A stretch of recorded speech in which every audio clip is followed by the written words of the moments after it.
은혜 받으실 본문 말씀은 에스겔서 47장 1절에서 5절 말씀입니다.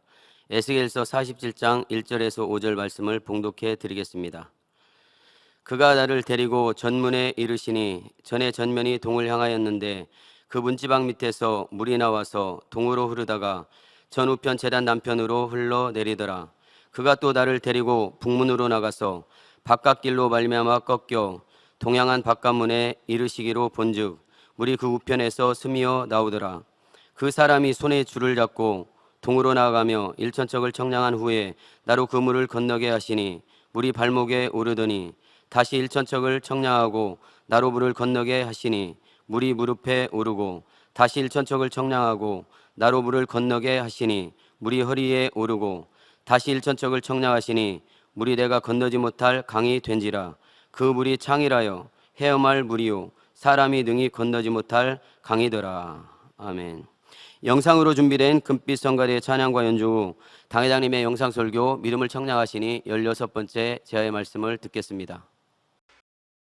사랑하는 성도 여러분, 전 세계 및 전국의 지교회 성도 여러분, 지성전 성도 여러분, 전 세계 인터넷을 통해 예배드리는 모든 성도 여러분, GCN 방송 시청자 여러분, 한 애완견이 주인을 잊지 못해 결국 죽음에 이른 이야기가 있습니다. 중국 스완성의 한 지역 신문에 따르면 이 개는 자신을 키워준 할머니가 세상을 떠나자 이상한 증세를 보이기 시작했다고 합니다. 주인이 생전에 쓰던 침대 옆에 앉아 온몸을 떨며 눈물을 흘리는가 하면 16일 동안 먹지도 마시지도 않다가 결국 죽음에 이르렀다고 합니다. 이처럼 우리는 종종 주인을 끝까지 생명다에 따른 동물 이야기를 듣습니다. 삼국지 여러분도 많이 이제 읽어보셨으니까 거기도 보면 관우 장군이 타던 적토마, 하루에 1000리를 달린다고는 말이죠. 적토마가 관우 장군이 이제 죽었을 때 그 적토마도 금식하며 따라 죽습니다. 줘도 안 먹습니다. 그리고 이제 굶어 이렇게 같이 주인을 따라 죽는 모습이 나옵니다. 저도 그런 경우를 기도처에서 2건을 봤습니다. 하나는 새고 하나는 개인데, 저도 비둘기, 이게 집안 비둘기가 아니고 집 비둘기가 아니고 그 산 비둘기죠.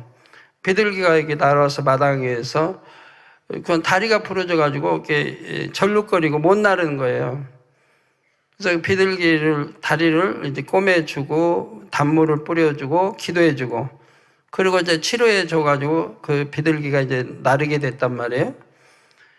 그런데 이 비둘기가 다음 날이 되면 또 와서 거기서 노는 거예요. 자기 치료받은 그 마당 거기서 노는 거예요. 해가 지려고 하면 자기 집으로 가고 또 아침이 되면 또 오고 그렇게 몇 달간을 그렇게 하는 거예요. 그러다가 나중에는 자기 동무 하나 데리고 와서 2마리가 이렇게 놀다가 가는 걸 봤습니다. 그래서 참 센데도 자기를 치료해준 그걸 감사해서 이렇게 와서 놀다 가는구나. 또 개도 한 마리 저희 이제 그런 사연이 있었죠. 그런데 시간 관계상 생략하고요. 이렇게 참 짐승이라 할지라도 이런데 그럴 때면 짐승이 사람보다 낫다라는 표현도 하지요. 이는 은혜를 너무나 쉽게 잊는 요즘 사람들의 세태를 잘 나타냅니다. 이 시간에는 구원받지 못하는 죄 9째 받은 바 은혜를 저버리고 자신의 유익을 쫓아 배신하는 경우에 대해 살펴보겠습니다. 비치신 하나님의 말씀으로 여러분의 마음속 깊은 곳까지 비춰보는 복된 시간이 되시기를 주님의 이름으로 축원합니다. 사랑하는 성도 여러분, 시청자 여러분, 구원받지 못하는 죄 9죄는 받은 바 은혜를 저버리고 자신의 유익을 쫓아 배신하는 죄입니다. 이렇게 배신하는 사람들은 대부분 은혜 베푼 사람에게 악을 행합니다. 배신으로만 끝나는 게 아니고 되려 악을 베푸는 경우를 흔히 보지요. 이는 구원과 상관이 없는 큰 죄입니다. 성경을 상고해 보십시오. 이런 죄를 범한 사람 중에는 구원받은 사람이 없다시피 합니다.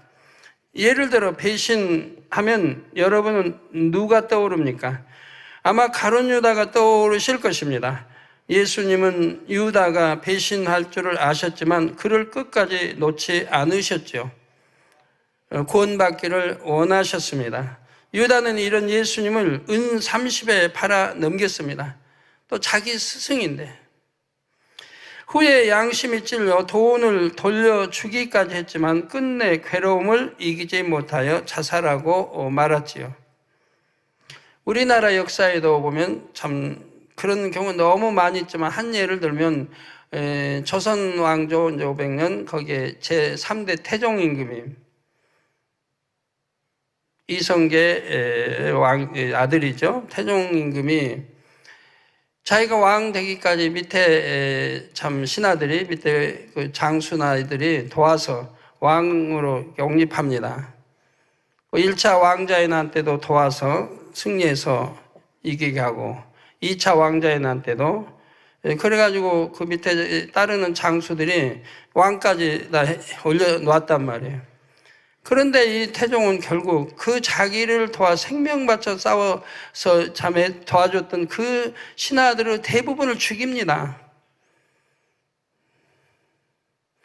은혜를 오히려 원수로 갚는 거죠. 생명 바쳐 싸워서 여러 번 싸워서 자기를 왕위까지 올렸는데 그들은 신하들을 죽여나간다 이 말. 귀양 보내고 사양 먹여 죽게 하고 그리고 또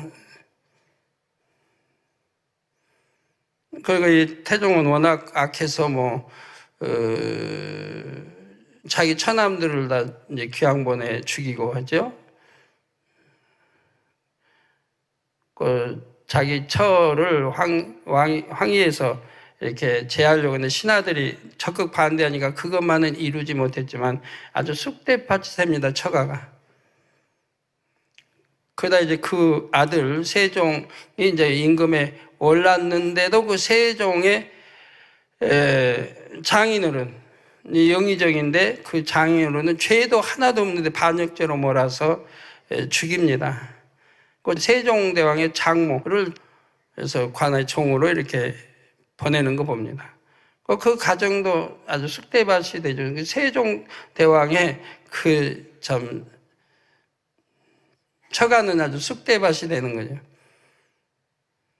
하나 잘못도 없는데.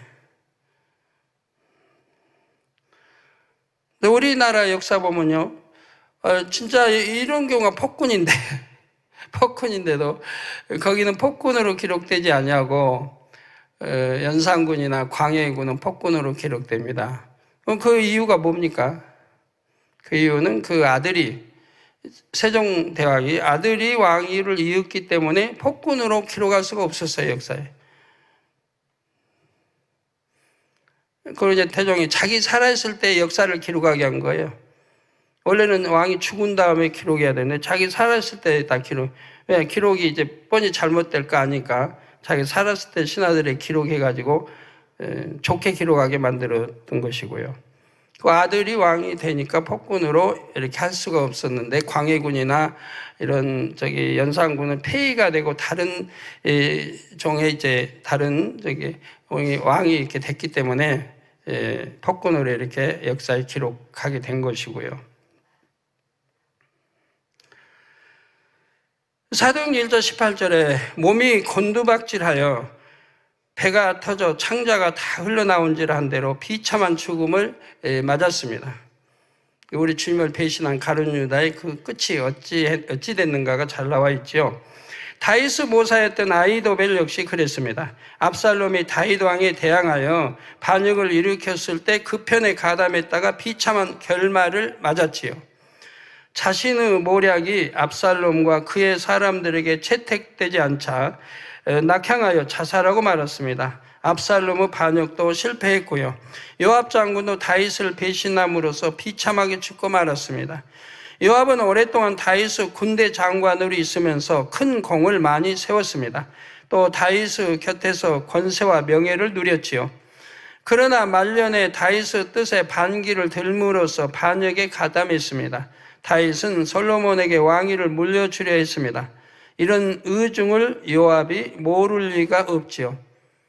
그러니까 솔로몬에게 왕위를 물려주고 하는 것이 하나님의 뜻인 것도 이미 알았습니다. 그런데도 이렇게 하나님 뜻을 거슬려 이렇게 반역에 가담하는 걸 봅니다. 자, 그런데도 요압은 다윗의 뜻을 저버리고 다른 왕자 아도니아를 왕으로 세우려 했습니다. 이 일은 실패로 돌아갔고 솔로몬이 왕위에 올랐죠. 그러자 두려움을 느낀 요압은 여호와의 장막 단 곁으로 피합니다. 그곳에서는 사람을 죽일 수 없었기 때문에 목숨이라도 건져보고자 발버둥 친 것이지요. 그러나 요압은 이전의 영화가 무색하게도 일마루 극률함도 입지 못하고 죽임을 당했습니다. 여기에는 그만한 이유가 있었습니다. 요압은 그동안 사심 때문에 다윗의 뜻을 거스려 무제한 피를 여러 번 흘렸지요. 나라를 위하는 생각이 앞서야 하고 또 임금인 다윗의 뜻에 맞게 했어야 하는데 자기의 사심을 채우기 위해서 이렇게 무제한 피를 흘리는 걸 봅니다. 살려둔다 해도 언제 솔로몬의 등에 배신의 비수를 꽂을지 모를 인물이었습니다. 즉 더 이상 긍휼을 입을 수가 없는 사람이었죠.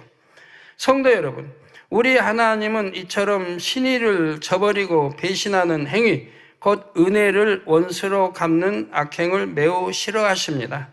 예를 들어 주님의 은혜로 지옥의 영벌을 면했다가 그 은혜를 저버리고 주님을 떠나는 이들이 있습니다.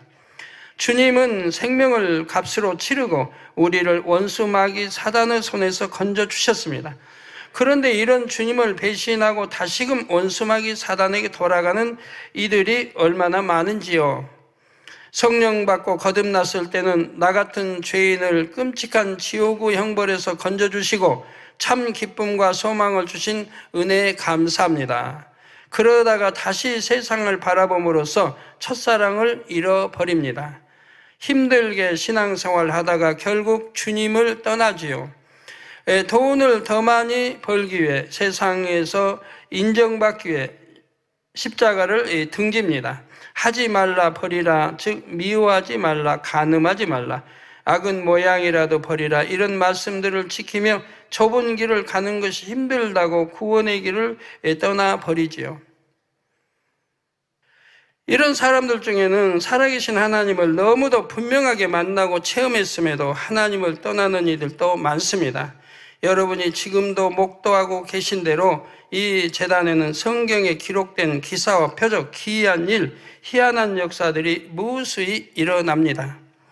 많은 분들이 죽음 앞에서 불치 또는 난치의 질병을 치료받고 새 생명을 얻습니다. 경제적인 어려움이나 가정 불화와 같은 절망의 늪에서 건짐받습니다. 꼭 어떤 문제를 해결받은 것은 아니라 해도 하나님이 참으로 살아계시구나 확신할 수 있는 증거들을 무수히 보고 체험합니다.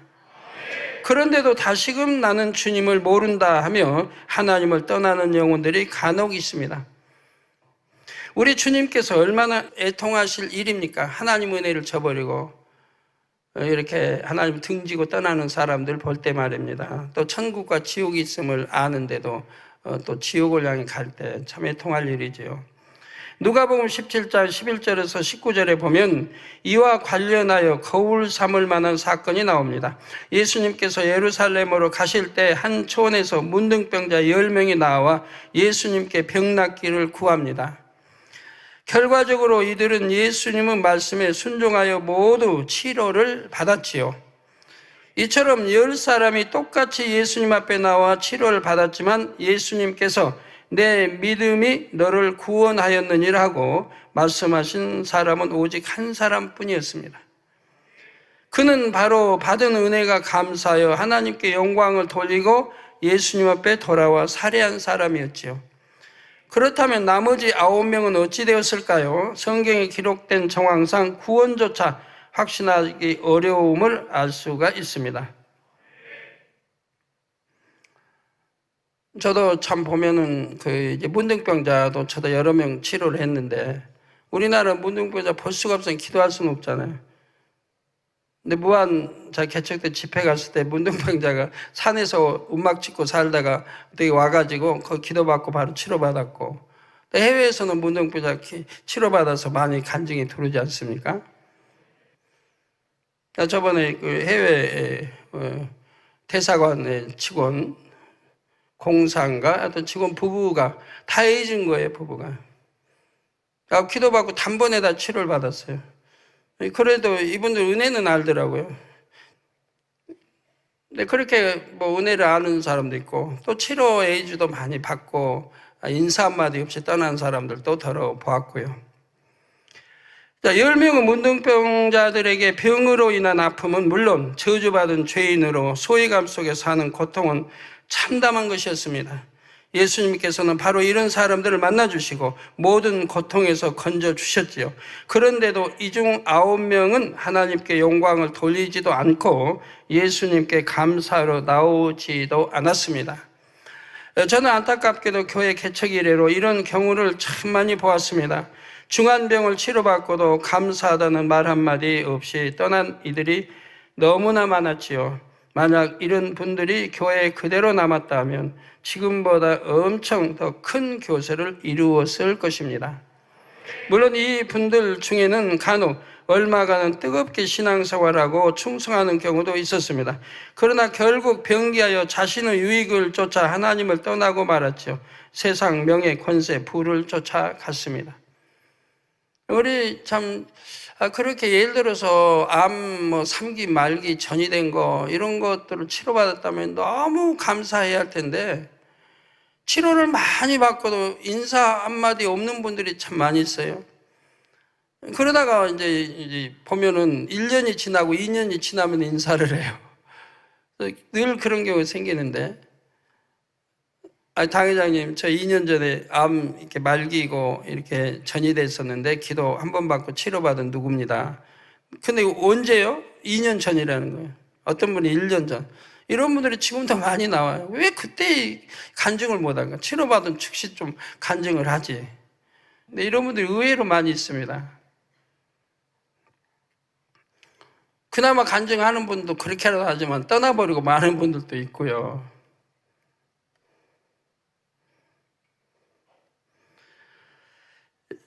세상 명예 권세 부를 쫓아갔고 그냥 떠나기만 한 것이 아니라 하나님을 회방하고 교회를 어렵게 한 사람들도 있었고요. 단순히 은혜를 저버린 것이 아니라 은혜를 원수로 갚는 것이죠. 이처럼 하나님께서 사랑하시는 재단을 회방하고 다른 많은 영혼들까지 실족게 하였으니 어떻게 구원을 보장할 수 있겠습니까?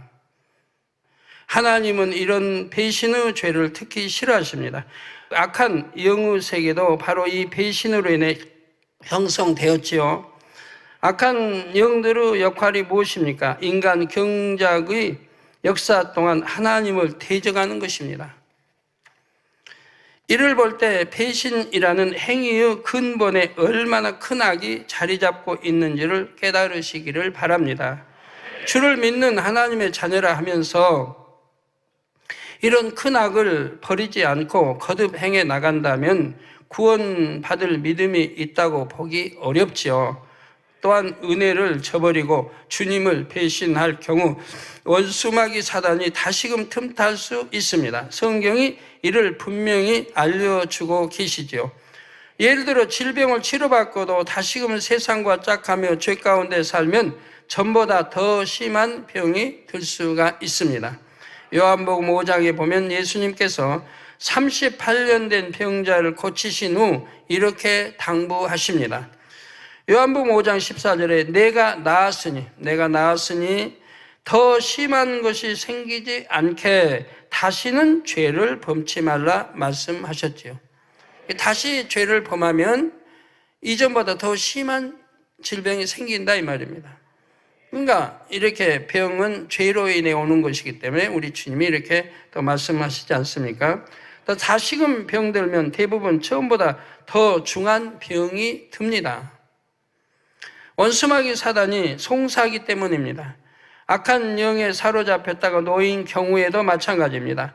귀신의 역사를 받다가 나은 사람이 마음에 할례하지 않고 또다시 범죄에 나가면 대부분 이전보다 상황이 더 나빠집니다.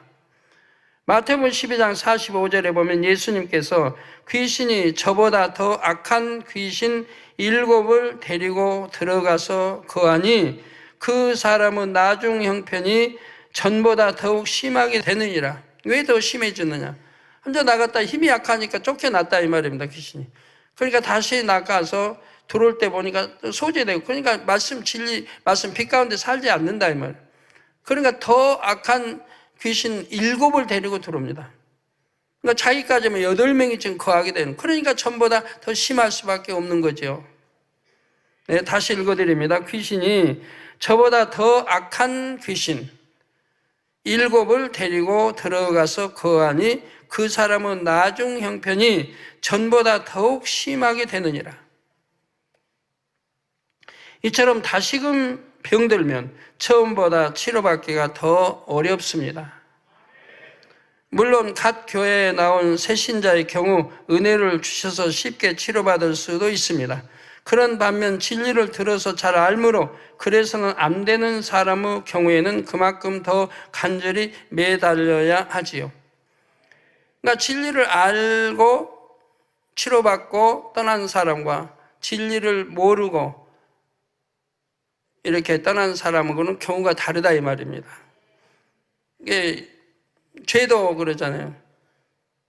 사망 이런 죄들도 진리를 모르고 사망 이런 죄를 지었다면 회개하고 돌이키면 용서를 받으나 진리를 알면서도 사망 이런 죄를 지면 용서함이 없다고 성경은 누누이 말씀하잖아요. 히브리서 6장 또 10장에도 짐짓, 죄인 줄 알면서 짐짓 지어간다. 그러면 죄사함, 회개용을 주지 않으니까 죄사함이 없다. 6장 10장에 또 믿음이 있다. 진리를 안다. 믿음이 있고 성령을 받은 체험이 있고 권능 체험도 있다. 그러면서도 다시 죄를 지으면 우리 주님을 현재의 십자가에 못 박으면 다시는 사함이 없다면 죄 사함이 없다. 구원받지 못한다. 그래서 성경은 구원받는 죄가 있고 구원받지 못하는 죄들이 있고 구원받지 못하는 죄를 지었거든 기도하라고 하지 않는다고 말씀하지 않습니까? 구약에도 신약에도. 그래서 진리를 알면서도 죄를 지으면 회개하기가 어렵습니다. 그래서 죄의 경중에도 또 믿음에 따라서 다 이제 그 하나님의 벌이 다릅니다. 여러분 A 집사, B 집사가 있는데요. 어떤 A 집사, B 집사인데 A 집사는 죄를 안 짓고 B 집사는 사망 이런 죄를 지었다. 그리고 이제 회개하고 돌이켰지만은 그만큼 더디다 이 말입니다. 이 죄로 인해 그만큼 더디다 이 말. 그럼 어떻게 해야 돼요? 갑절의 노력을 해야죠. 하나님 앞에 갑절의 신앙생활, 갑절의 충성과 열심 노력을 해야 되는 거죠. 또 어떤 경우는 A, B가 또 있는데 A는 이제 주의 종입니다. 주의 종이고 B는 성도입니다.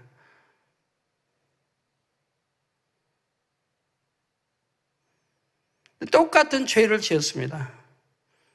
똑같은 죄를 지었다. 그럼 하나님께서 죄를 영향 어떻게 하실까요? 똑같이 지었으니까 똑같이 먹이실까요?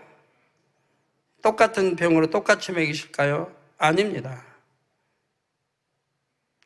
양떼가 똑같은 죄를 양떼가 지었다. 또 예를 들어 하나님이 좋은 목사가 지었다 한다면은 목사에게는 큽니다. 병이 훨씬 죄를 크게 먹입니다. 왜?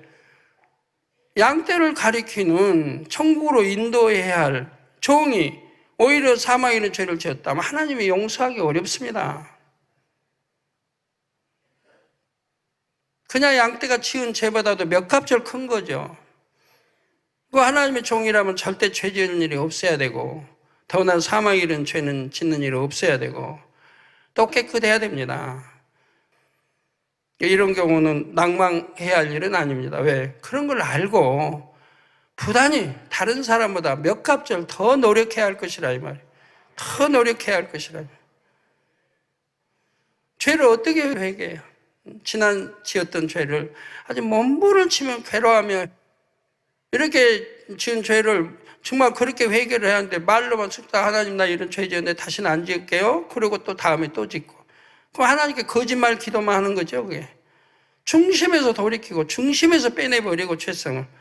그리고 이제는 착한 선한 마음으로 바꾸어서 하나님을 충성하고 나가야 할 텐데 말로만 회개하고, 그러니까 용서받기 어려운 것이고, 그렇게 회개한다고 하니까 뿌리째 뽑아낼 수가 없는 것이고, 다음에 또 어떤 기회가 오고 자기 유익되는 어떤 일이 생기면 또 다시 죄를 짓는 것이라 이 말. 어찌하든 몸부림치고 해서 빼내 버려야 한다면, 이 죄 때문에 내가 얼마나 하나님을, 참 나를 아버지, 영의 아버지 하나님을 이렇게 진노케 성케 하고 말씀을 없이 여겼고, 나의 구세주 되신 주님을 내가 다시 십자가에 이제 못 박는 이런 행동을 했고, 나를 사랑해 내 죄를 대속해 주시기 위해서 이렇게 십자가에 매달려 못 박히시고 가시관 쓰시고 손발에 옆구리에 참 창으로 찔리시고 채찍에 맞으, 이런 그 은혜와 사랑을 안다고 하면, 그런 거 알면서도 내가 이렇게 죄를 지어서 이렇게 참 아버지를, 주님을 너무 내가 배신하는 이런 행위를 했습니다. 또 내 형제, 가족, 교회 모두를 내가 얼마나 애통하고 가슴, 마음을 찢으며 통회자부 회개를 해야겠습니까? 하루로 되겠습니까? 이틀로 되겠습니까? 정말 회개해서 하나님 받으셨다면 내 마음이 시원해집니다. 죄의 짐을 벗어버리기 때문에 마음이 아주 시원해진다면 은혜가 이제 들어오게 돼. 하나님 은혜와 사랑이 들어오게 됩니다. 죄를 다 벗어버리게 됩니다. 다 용서받으면 그때까지 회개하는 거예요. 하루가 됐든 이틀이 됐든 열흘이 됐든 내가 용서받을 때까지. 아버지 하나님이 용서해 주시면 마음에 은혜가 임하고 사랑이 임해요. 그거 시원하게 돼요. 가벼워져요. 죄의 짐이 다 없어지니까. 그런 통회자부 회개가 필요한 거지, 그냥 말로만 회개하고 적당히 하고 그거 회개했습니다. 그러니까 병이 안 낫는 거죠. 그러니까 또 죄를 짓는 거죠. 정말 통회자부 회개를 하고 이 죄가 얼마나 무섭고 두렵고 추하고 더러운 건지, 또 하나님을, 주님을 얼마나 참 배신하는, 참 진노케 하는 일인지를 뼈저리 깨달아서 정말 뼈를 깎는 이런 회개를 한다고 하면 다시는 죄를 지을 수가 없습니다. 다시는 빛 가운데서 어둠으로 빠져 들어갈 수가 없는 겁니다. 그런 회개들을 하셔야죠.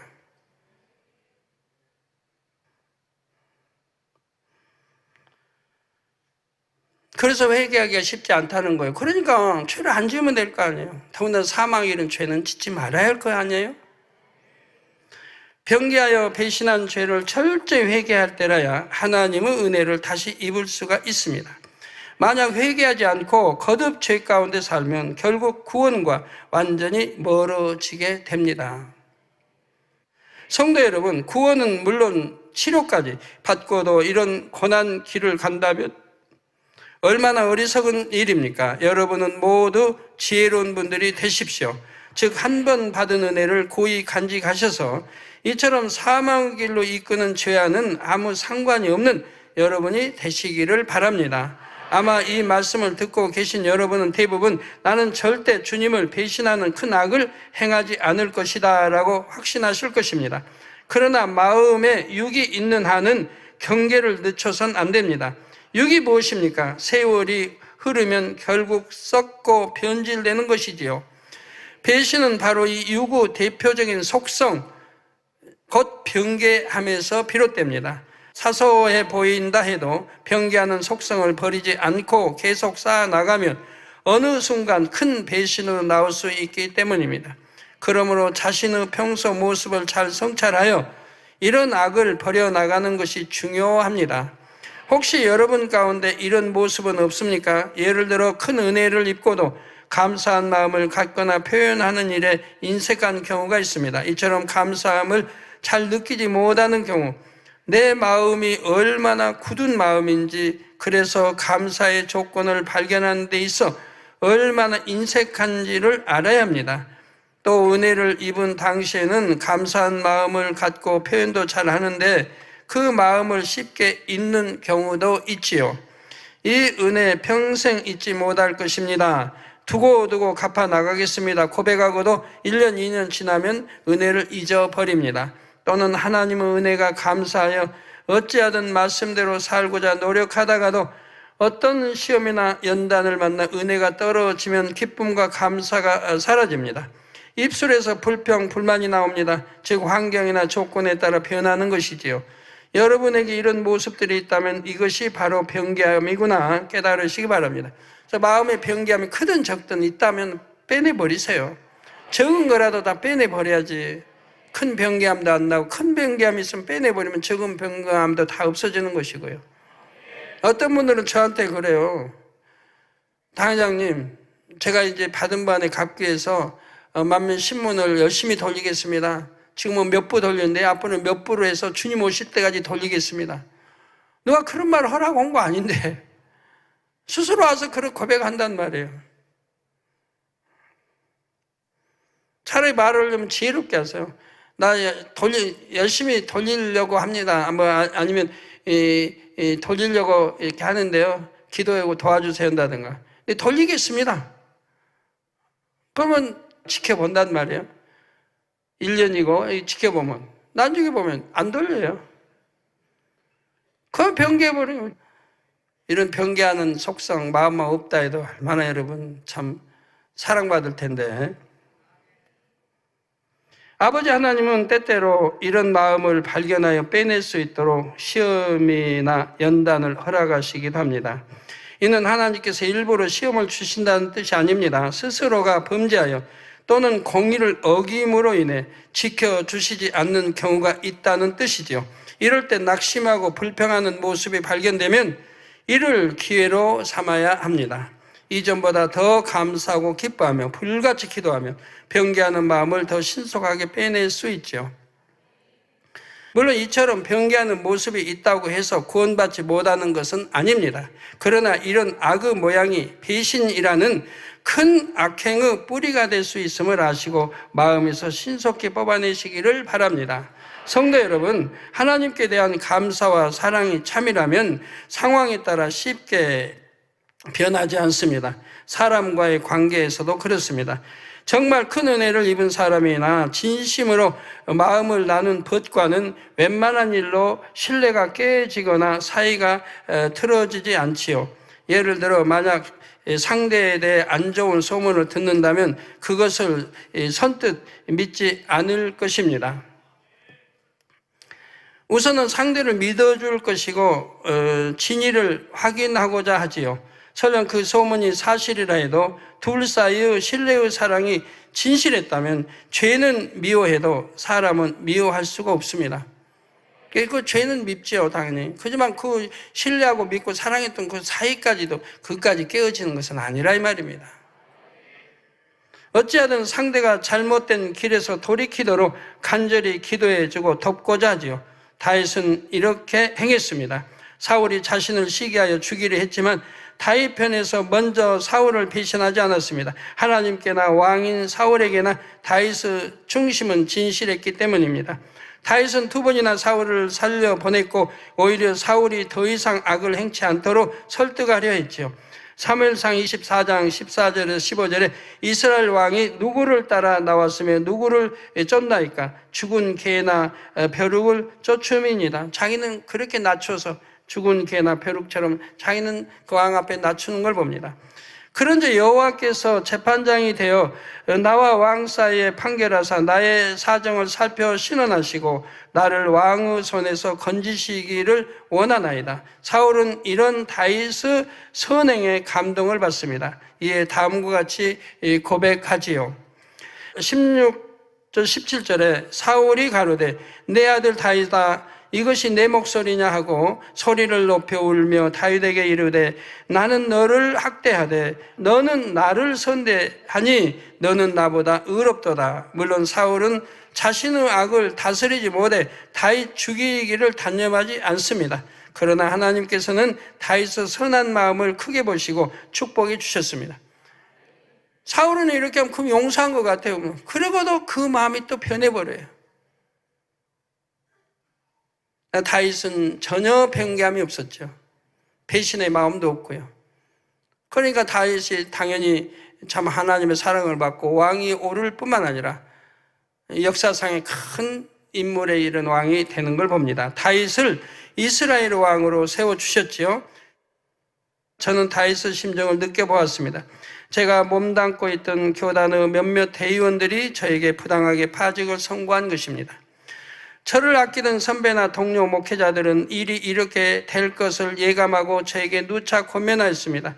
억울한 불명예를 안기 전에 무조건 숙이든지 먼저 교단을 탈퇴하라겠죠. 또 언론들이 와서 이렇게 큰 교회, 지금은 아니지만 그 당시도 컸어요. 교단이 가장 큰 교회니까. 큰 교회인데 그냥 교단을 창설하시죠. 그래도 될 건데 이렇게 권면들을 했지만 제가 거절했습니다. 왜?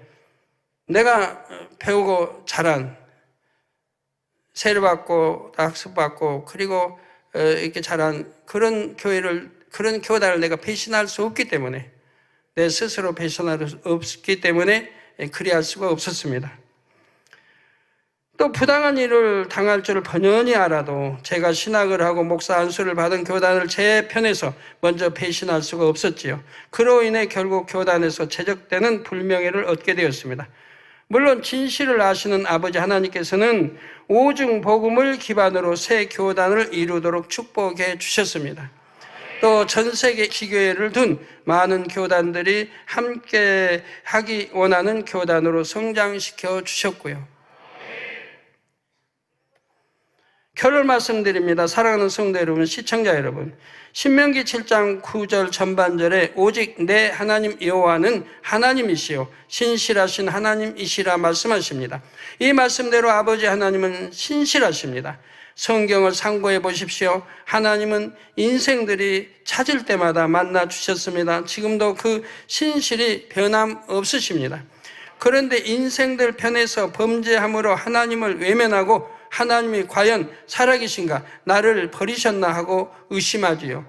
참 믿음을 가진 자녀들은 이런 의심을 하지 않을 뿐더러 이만큼 하면 충분히 은혜를 갚았다 하거나 이제 원하는 것을 얻었으니 나도 내 삶을 누려야겠다 하고 하나님을 등지지 않지요. 여러분 모두 깊은 마음까지 진실함을 이루셔서 우리 주님께서 다시 오실 때까지 변함없이 참 감사를 드리시기를 주님의 이름으로 축원합니다. 말씀 상고하시면서 기도하시겠습니다. 할렐루야. 좋으신 아버지 하나님, 은혜와 사랑을 감사합니다. 오늘은 믿음을 청량하시니 16번째 말씀을 들었습니다. 구원받지 못하는 죄, 또 9번째 배신에 관해서 말씀을 들었습니다.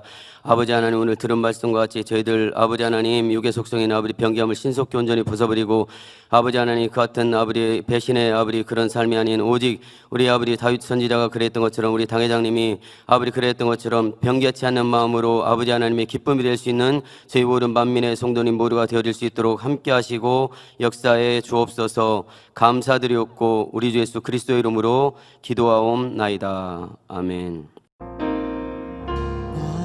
涙の中おらる主愛の主それは命与える救いの